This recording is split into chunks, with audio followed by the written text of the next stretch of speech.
All right. Looks like we're back. And yeah, so we'll just jump right back in and do the, I'll do the emotive stuff again and then I'll do the magic of editing. Yep. Make it look like it never happened. Mm-hmm.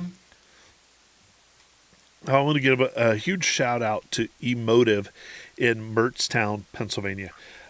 I'd never even heard of Mertztown, Pennsylvania Where is before. it? It think of it as halfway between Allentown and Kutztown, but Oh, Yeah, it's like a little bit it's south like off of several minutes from 202. me. Yeah. okay. Yeah. Beautiful country, farm country, absolutely beautiful. Mm-hmm. But I needed help like right away, and and they blew it away. I mean, it just one of those things where it exceeded expectations. Eric is the man. Eston is the man. It was great. So if you get a chance, look them up. It's worth the drive out there for the assistance and the conversation, and they're really really good people. So my thanks to Emotive out in Mertztown. Go see them. They're good people. Uh, what's coming up? We've got the human side of regearing and locker upgrades. We're going to have a great conversation about all that. We have been putting out the call for people to join in with us and write a review, send us in their events, and our listeners have answered, and we continually want that. That I mean, why we do this isn't really for us. I mean, we're not getting rich, and I don't have a huge mansion from this podcast. But the interaction with fellow Jeepers is really where it's at, and so keep sending those stuff in. Um, we did get some reviews on Apple Podcasts this week, and it's huge. First one is a must listen. Mike Radis, I love this podcast. The info is always really good, and the hosts do a good job of keeping you engaged in the conversation. I always look forward to listening to it. Keep up the amazing work, guys. Whoa, that's awesome. Heck yeah. Then another one from Globex Glenn. I try my best to tune in every Monday night when the podcast is live. Hey, we actually do this show live. Yes, we That's do. what Globex Glenn is pointing out. As just proven. Yeah, drop and lose internet and come back. Jeep That's and right. Terry, Break It Billy, and Jetty Jason do a fine job keeping me on the edge of my seat listening and making me really enjoy their topics. I 100% recommend bookmarking this one. Well, thanks, Glenn. Thanks very much. Dang. Yeah, and I guess we've got Scotty B, best podcast, period. Love listening to JLP, trying to carve out time every week to listen. Comment live. Educational, covers multiple topics, engaging, and keeps you listening. Hands down, recommended listening to this podcast regardless of the type of Jeep owner you are. Yeah, that's so awesome. Thanks, Scott. From Clever Girl JL, a can't miss. I admit I'm not much of a podcast person, but this one has made me change my mind time and time again. I catch episodes when I can, and I've got to say that each one is better than the last. It's informative, funny, and conversation just flows in a very real, relatable way. Let's face it, Jeep people can talk about their Jeeps all day, every day, but the Jeep Life podcast keeps it super interesting. Loyal listener over here. Sweet. It's true. We can talk about our Jeeps all the time, and that's one of the reasons why we did this is so that we can talk about our Jeeps and maybe help some people out as we do it, right? Heck yeah. Hey, Oh, show. Terry's traveling a lot, Oh my and god. that's a lot of events that we're going to be at. Not as much as Jetty, Jason, and I, but Not all starting of us will be at all of those events. There's a lot starting. of opportunity for Terry to be at those events. Yes, there is. Starting April 12th to the 20th is Easter Jeep Safari in Moab, Utah, which is, always a great time. He's going to be holding the fort down out there with the Oracle tent and doing night rides and all that fun jazz. So I'm pretty sure his rides are all full. Yeah. For the night ride, I have 4 slots left open. All So right. Well, if you're I'm, going to I'm be gonna out come there, out. I'm gonna do it. do it, do it. sounds like a That'd be plan. April amazing, 12th. buddy. I'll see you in a week. April 12th is Randolph, Kansas Trail cleanup at Turtle Creek ORVA. So Matthew, one of our listeners, he sent in all the Kansas events, which is awesome. I limited the events this time until July, and then once we get through April, we'll add in August events, and we'll keep Yeah. cycling it through because Got a lot it's of getting events. longer. Holy crap. So, April 24th to the 26th is Jeep Beach in Daytona, Florida. April 26th is the Jeep Enthusiasts of Eastern Pennsylvania Spring Trail Ride. We got May 3rd is Jeep in the Berg in South Pittsburgh, Tennessee. May 3rd is also the Roush Creek Rock Crawlers Club team competition out at Roush Creek, Pennsylvania. May 3rd is the Leon, Kansas Corona Cruise. May 17th is the Barricade Go Topless Day, and that is a nationwide event. So check in with your local Jeep clubs, search Jeep clubs through Facebook, or, ask any of your Jeep friends, or if you see other Jeep people, just say, hey, where are you going for the Go Topless Day coming up on May 17th? It's a great time. There's usually a lot of different club rides and this and that.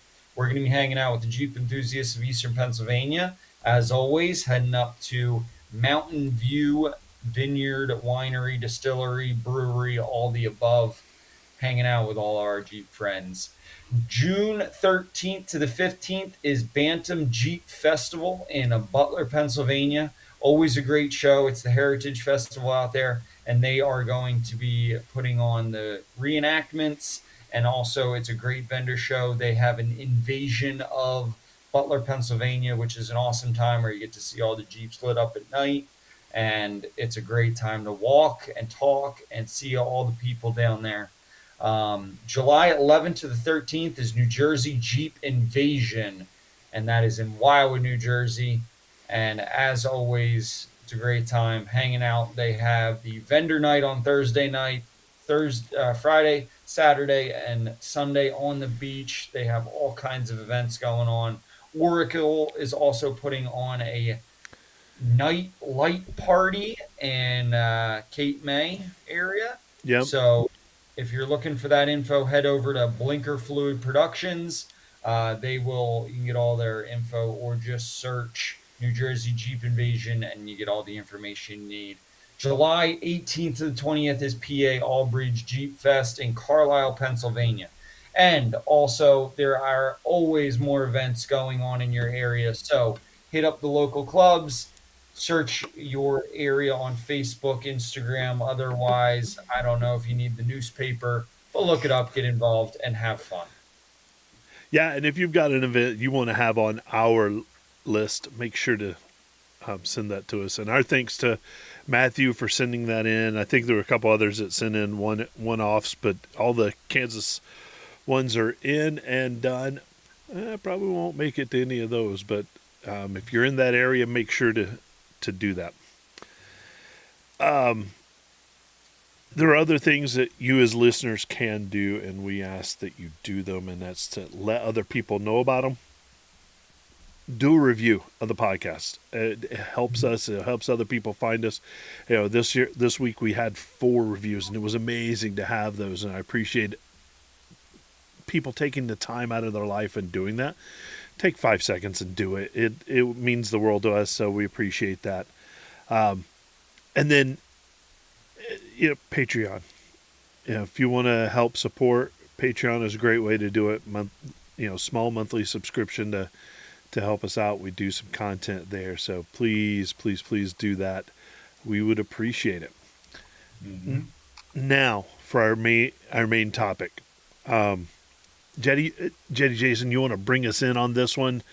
As it literally is just I put in Jason's dilemmas. I don't know. Jason's got My problems. dilemma is Billy moved, and this was Right, supposed to start right, as right. I've either observed or assisted or semi didn't get in the way of Billy and Don doing at least 2 regears, and there was a let's just say a plan set in thought several many months ago, if not maybe longer, Yeah. that hey, I got Uh, I really would like to kind of regear this, and Bill and I really kind of started just chit chatting about it. Obviously, Bill and Don have certainly set themselves apart in terms of mechanical aptitude. I don't know what you're I try talking to, about. yeah, what did you do this weekend? I helped my kid in baseball. What Uh, did you do, Billy? I dropped the motor and the trans out of my Jeep. I'm in the business of learning and figuring things out. When you have like a fanny pack full of 10 mil sockets, you mean business. You're Drop like an that. candy I got 10 dispenser more. in the corner. He buys them by the box. Yeah. But anyway, so we had this conversation, and I've talked to other people that have done regears in their vehicles, and now I'm on 35s, which I would call sort of the what's the right term? I would call it kind of the median of uh, when you leave and depart stock build, and not everyone's going to go jump to 37s, 40s, 42s, tons. You really kind of make a big commitment once you sort of pass the 37 zone. At that point, it's not tires; it's we're cutting metal and we're doing a lot of things. 35s is super popular, but with the 5 speed in the JK, it was really kind of killing me, and I was kind of getting kind of annoyed at it. So that was kind of the precipice leading into this with the regear. Mhm. And I started talking to another good friend of ours, Bill Eustace, the owner over at Hardline 4x4. And we were at one of our club events that was joining an open house there. And we started chatting and talking, deep diving it, and set in motion what ended up coming to fruition the last couple of weeks, which was not only the regear, but also, if you're in there and you're going to pull the carrier and you're going to get the whole thing apart, boy, it's really the time to think about if you want to do anything else inside that housing. Namely, the fact that that thing had a Sahara, stock, what the heck is it? The track lock, the Yeah, track so lock track LSD. in the rear end. So basically, what that means is it has a set of clutch packs on either side of the spider gears that when one starts slipping, it engages a spring pressure and it helps lock up and create more friction in that side to keep both tires spinning. And one of the ways that the Jeep Wranglers in the JK version did it was they actually had like an electronic stability control that worked with that rear track lock and your ABS, and it actually squeezed the brakes individually, and it worked helping your traction. So with those combinations, it was good setup for a long time. Now we're to this point. Yeah, and in that conversation, what was really interesting is I think for a lot of us that work on our vehicles, especially even if you're into it, even as much as you are, Billy, there's a certain head count that you get into versus if you're in a shop like some of our associates and friends are. Mhm. Terry talked about Globex, and I was calling out Bill at Hardline. They're seeing dozens and dozens or hundreds of vehicles. So the interesting point he made is those track locks is like, yeah, after about 20, 25,000, there's just like a design deficit. They really decline, Not only that, but the spiders were chipped and chewed. So when I kind of talked to him about it, I said, not for nothing, what would be some good options? And we started talking about lockers, and we've talked on the podcast about that. Mm-hmm. Um, and Billy, I think you have, maybe you want to talk about e-lockers and air lockers. I think you've got the ARBs in yours, right?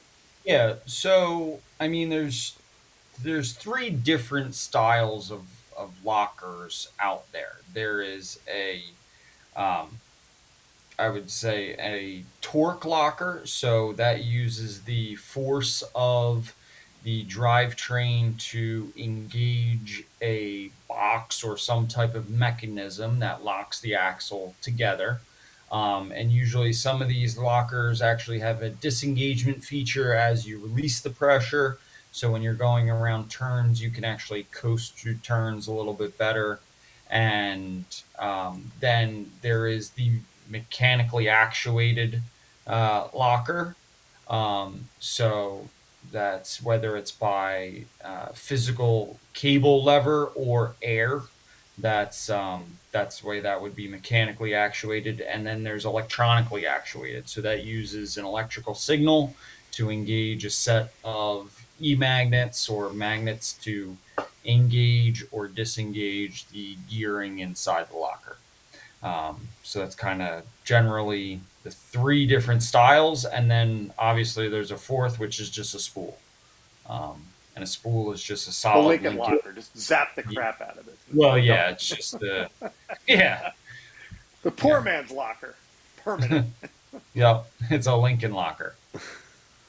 So So yeah, so the first style, like kind of the typical Detroit, I had looked at that, but you get the big feedback that I was finding. So just to kind of get back to the thought process in this whole story was, okay, I was super familiar with what you had done because I think you were in the process of either redoing. I think you had a leak in the ARB the one time, and I was over giving you a hand at one point. You're fixing still have a that and leak. replumbing the airline. What's that? Still have a leak Yeah, in more one. than once. Yeah. Yeah. So that I wasn't mean, that like, wasn't like setting my mind at ease. no, it's not. And there's your problem is that like I love my air locker. So I have air lockers in both my JK front and rear, and I also have them in the buggy front and rear. The buggy, that's a knock on wood. I've never had an issue. Never leaks. I mean, yes, when I'm using them a lot, they pressurize and depressurize and pressurize and depressurize a lot. But I have a 1 gallon air tank on board that helps create a manifold that I don't really cycle the compressor that much. But besides that, the buggy has been always great. My JK, on the other hand, put it together. It was great for probably 2, 3 rides, and then I got a leak in the front, and the rear started kind of leaking here and there. So, you know, I've had mixed reviews of air lockers. E-lockers, though, from what I understand, never had them. They are tried, true, proven. If worst case scenario, you get out, you put a 9-volt battery to the locker, and it works. Yeah, yeah. I think the one, yeah. So certainly, and the e-lockers, I would say, in my journey, were a serious consideration. Now, I don't have lights, switches, all that kind of apparatus that a lot of us do, both of you do. So that did kind of hinder my thinking, like, okay, there's going to be some more kit involved here. From a design and a mechanical standpoint, there is lash in an e-locker because you do have the electromagnet pulls the pins, and I think it's I think it's three now, pins in, but you do get lash. But for a lot of people, that's not really an issue. That's what's standard in a Rubicon, right, Billy? I think that's Yes. the Eaton e-locker is the stock Yeah. Rubicon So they like button lock. you get lash in both actually. So there is an engagement. From what I understand, the air lockers are like an eighth of a turn, and the e lockers are a quarter of a turn. Like it's really not that much. You're not going to notice it. So and if it doesn't engage right away, like that's where you're at. Like you might only go a eighth of a turn and it's engaged. Like I wouldn't worry about. And then you're So in yes, or out. Yeah. something people definitely think about, but it's not that big of a deal. Like you're not, and once you're locked in, you're not disengaging anymore because you shouldn't. The whole If you point is put I it, need this. if you put it on to begin with, you're not disengaging and re-engaging and disengaging. Leave that sucker in. So yeah, so I went through this. I don't have OBA. I didn't want to run the tank. Terry, I know at one point we talked, in one of your thought processes about your future with these things. And you often have your power tank around. That's another way a lot of people run an A or B air locker instead Yes. of OBA with a So, compressor. just quick note on that kind of side of things. If you do run a air compress or a air tank, like your power tank, you do need a manifold set up Manifold. with Yep. the correct, bleed down to the correct pressure, always having it regulated. They say also coming off a manifold for the ARBs, you kind of should do the same too, because an ARB will set about 125 and the air lockers are only supposed to be somewhere in the neighborhood of max of 75 psi. Yeah, they're very light. Yeah. So, in the journey, went through all of these things we're talking about, the familiarity with your setup, Bill, with, friends that got the e-lockers because they've got Rubicons. Um, and then I just kind of started digging a bit deeper, kind of the lunchbox, the Detroit style, pros, cons with those where they can hop in like mid-turn. Some people talk about, it'll catch you off guard, and it's like, whoa. Um, Super popular, probably one of the longest tried and true designs for moons and moons. But it just wasn't a profile of performance that I was looking for, and I just kept kind of on the hunt. And where I end the, kind of the decision process in this journey was uh, landing on a Torsen style helical locker. And what that is a, leveraging physics and gear mesh with a worm drive inside the gear pack, where you have the same kind of behavior as the LSD, but it's not a clutch pack. It's not going to like break down over time. It is a physical property of, this gear can turn that gear, but that gear cannot turn that. So as soon as something starts to slip, the whole thing just binds and locks very much in kind of a very natural, happens kind of a thing. So I took a chance on it after doing a bunch more research in it. Went with a PowerTrax Grip Pro, which is just a variant of a helical style. Some trucks out there use these as their stock, locker setup. And when I got the vehicle back and was talking to Bill about it, he had taken it out. He goes, "Man, you got to check this thing out. This could be like a cheat code. It's really kind of wild." And I went out and kind of jumped on it. And under most conditions, you just don't even know it's there. It's just like the LSD that we were talking about, the factory Mm-hmm. LSD. Nothing to comment on. You'd never even know it was there. And then I got into some loose stuff and I gave it throttle input, got on the gas, and the thing just bit. Um, but smoothly. It didn't jump. It didn't kick. There was no switch to hit. It sensed, the physics said, I need traction, and it went. Mm-hmm. And that was very much exactly the kind of behavior I was looking for. So I don't know if either of you two have been in a vehicle with this style setup, but it So I really had hit the one. mark with what I was looking for. Yeah, the last setup I had in my JK, I had the Eaton True Track, which is the helical Yep. limited slip rear end, and it drove exactly how you're talking. So you would be able to, like, if it's wet out and you're going around a corner, you can put throttle input into it. It locks up the rear end, and you're just like, oh, let's have some fun, and it'll throw it. It'll throw the rear end out, and it's a very drivable rear end. It makes it a lot of fun.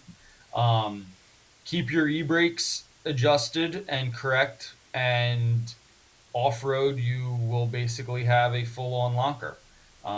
This is the style of a rear end that you're going to use a little bit of e-brake, 1-2 clicks input, and it applies enough force to that rear end, and it's going to change your driving too.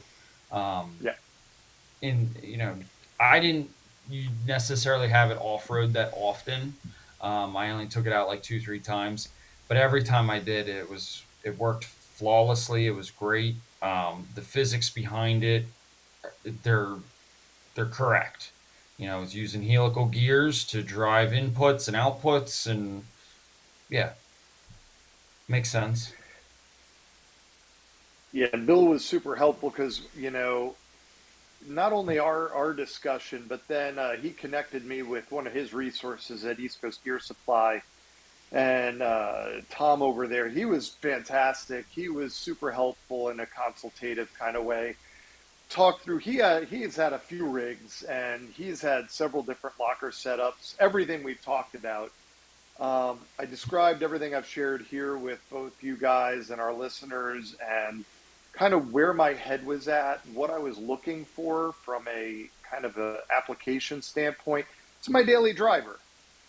Billy, what you do, I know we've talked about it, kind of some of your thought process about the buggy Mm-hmm. differs from, Big Red, because it's like there's a difference between a vehicle that, you want to drive, that you're driving every day, versus something that's purpose built to go do, some damage on the rocks. And you did say, that Power Tracks, that was the alternate I looked at. The Grip Pro, the Power Tracks, it's really a coin flip. Um, it was kind of, there was no one versus the other in my research. I took a stab with the Power Tracks. I saw some good reviews with it, so I kind of went with it. I'm sorry, the Grip Pro unit, and yeah, I'm anxious. I was super anxious to get it together and sorted out before our spring ride. Um, Sweet. and yeah, also the summer coming up here in the sand at the beach.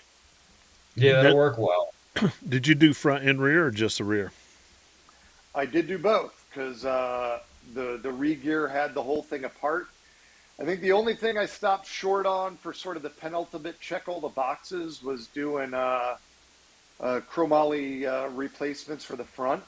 Um, but once I kind of made the dip to do the front end back, I was like, all right, I'm kind of pushing my budget a bit here on this.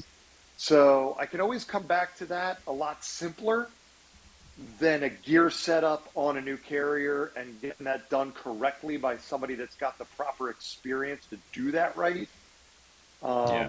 Watching it twice, Billy, does not make me an expert. No.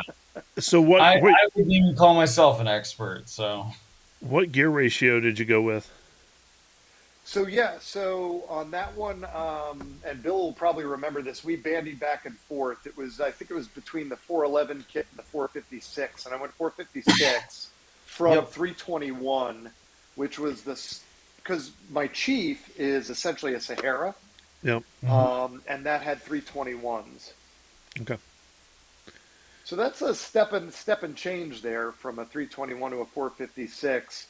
Um, it's not like it launches off the line or anything. What I have noticed is it winds out a bit further. So I'm gonna put Before it shifts. I'm gonna put my programmer back on it, because I also know that I had it at the dealership.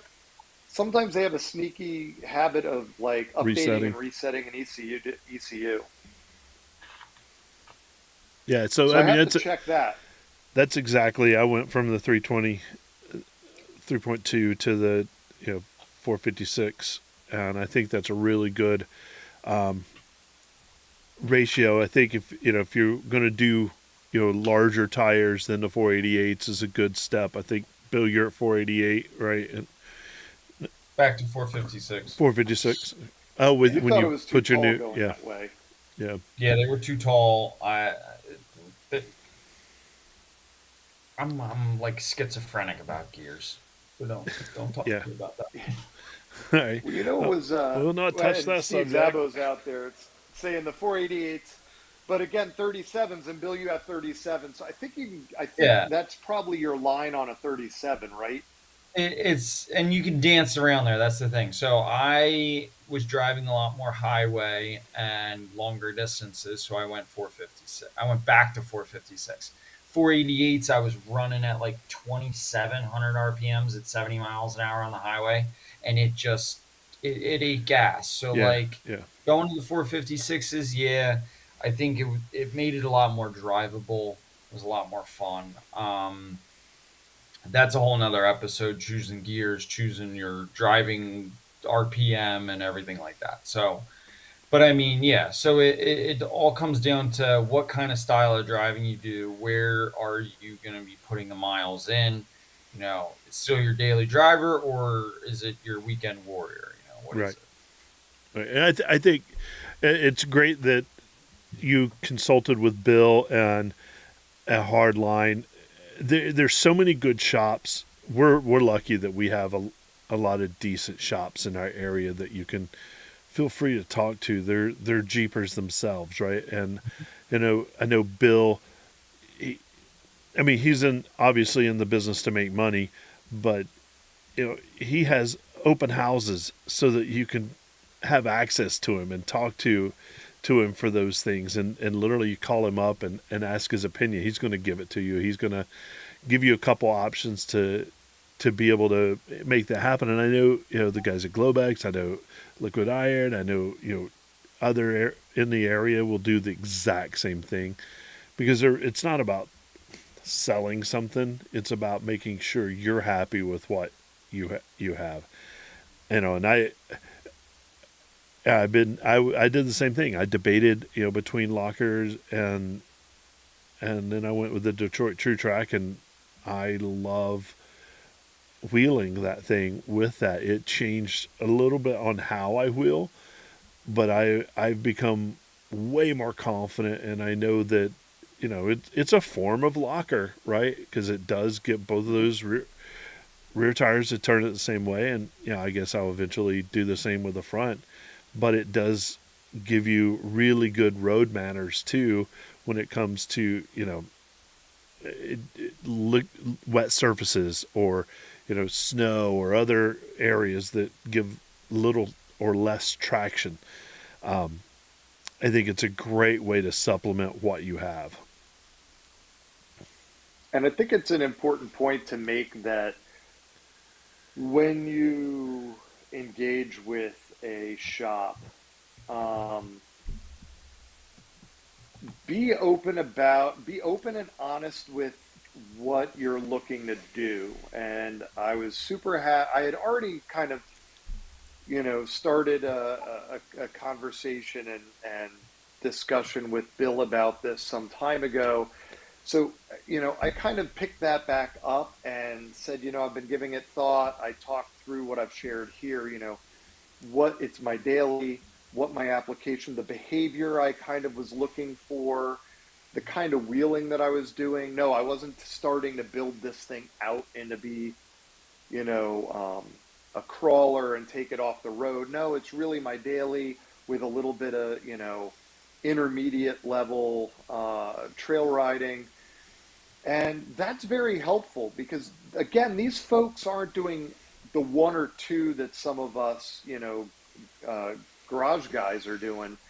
They're doing dozens and dozens. Like we talked about doing re-gears, and I'm like, oh yeah, I really wanted to do this project uh, and kind of use it as a learning experience. And I watched Billy and Don do it like twice. I kind of get the principles, but man, the devil's in the details. And he's like, I still think hard about it, and I've done like 60 or 70 of them. And I'm like, okay, this is not not to say any of our friends out there that I know, some of them are listening, they've done it themselves. I applaud you. But it's your comfort factor, your knowledge factor. And at the end of the day, it's my daily. I needed it done right, and back on the road. Yeah. Uh, you know, reach out to those people, do some research before you make your decision. And then, it's always good to talk to people. It's always good to kind of figure that out. And I know that there's great shops that are willing to talk and give you options. But no, I'm excited for you. I didn't realize you had gone that route, and that's really, really cool. And I can't wait to get out on the trail with you and see what we got, because that's awesome. I'm dying to see how the front works out, because I did throw it in four wheel just because I'm taking it easy just to break things in. Mm-hmm. That too, the general deal is after 500 miles is, kind of scope it out, make sure everything's settled. So I put four wheel in to drive the front and had it in some loose gravel, and the thing just connects. I can tell it's definitely different, and not in an unruly way. I was worried about how much it would affect, they say, and Bill, I don't know if you have a comment with the hard airlock, like when you're in full lock, how that impacts your steering on the front. There's no steering. Yeah. No. Well, I mean, there's steering if you have hydro assist, but if you don't have hydro assist or full hydro, you're not 4-ton steering. Yeah, like it's not happening. You're fighting. Yeah. So that's probably the biggest thing that I'm looking to see how that works out. But of course, because it gives and takes, it's not under solid full lock. It's So going here's to the just thing. kind of bite, go, and Here's let the go. whole thing is that at a standstill, that's what the force is. That because if you're locked at a standstill, to go like this, or sorry, to go to each side and side, that tire has to rotate a little bit on those pivot points to be able to Right. rotate, and it doesn't like doing that. So in your application with no power associated with your drive and you're just standing at a standstill, you'll have full normal steering just like it Because then it's is. just a normal diff. It's just that's The what a diff center is. rotates. It has like jacks like spider gears. Yeah, Yep. But as soon Well, I as you mean, give it throttle input, that's what locks the correct. helicals, and then it's Yes, locked. well, correct. But and even then, yeah, lockers, whether you're doing, with the True Track or with any kind of locker, it's not made to drive with. It's made to get over an obstacle and be out of it, right? And whatever direction your tires were going in, it should be the direction you're going. Use that locker, bite in, get over the obstacle, and get out of it. Because steering like that, you're going to something's going to break, because there's a lot of tension and pressure with that. So mhm. I like your setup, and I'm interested to see the front, because I mean I'm not locked in the front, and now you are in those instances, and I think that's awesome, and I want to see what that's about. 'Cause who It's knows? like a personal research project, is what I told Bill as we Yeah, parted ways, and I picked up my vehicle, and he test drove it, and he's like, dude, this thing is like, it's like a cheat code, because it behaves like a daily driver, behaves just like it did, but you get on it, like he's like, turn left out here and just get on the gas, and it's just, you hear it go, it just bites, and it goes. I'm like, this is kind of cool. Like, let's see how this develops. How does it change over time? And then certainly some seat time, and see how it goes here in April when we get back out on the trails. yeah, it's awesome. So if you've got comments about lockers, you got comments or questions about gearing, make sure to send those to us. Bill, where can people get a hold of us? Well, we have a YouTube, we have a Facebook, we have an Instagram, and if you're not following, you should definitely head over and find them. Jeep Life Podcast, you search it on Google, you're going to find us. You've already found us where you're listening. So make sure to go give us a follow, a like, a subscribe, hit that comment button. Anything helps out. Also, we have a Patreon. If you'd like to support the podcast, just search Jeep Life Podcast on Patreon and you will find us. Leave us a review, tell a friend. That's all you got to do, and we'll be to one more person's ears, whether they like it or not. That's right. Get it out there. Thanks to our sponsors, our presenting sponsors, always Armorlight, toughest flooring on the trail. Go see those guys. Get a complete system. Let them know we sent you. The good people at Globex Performance, thanks for sponsoring tonight's episode. And I'm out. Thankfully, the internet's held up together. With duct tape, and I went out and duct taped the wires together. Some squirrels had eaten through them, and Well, I commented and I said, you lost your internet. I heard it ran away. Let's help everyone find it for you.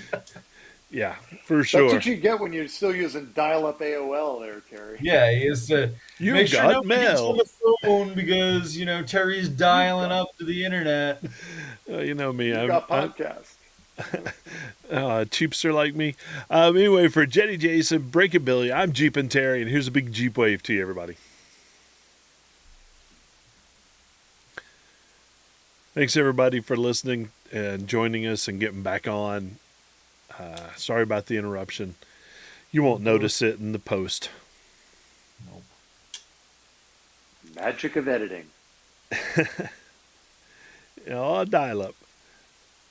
All right, see you guys. Later.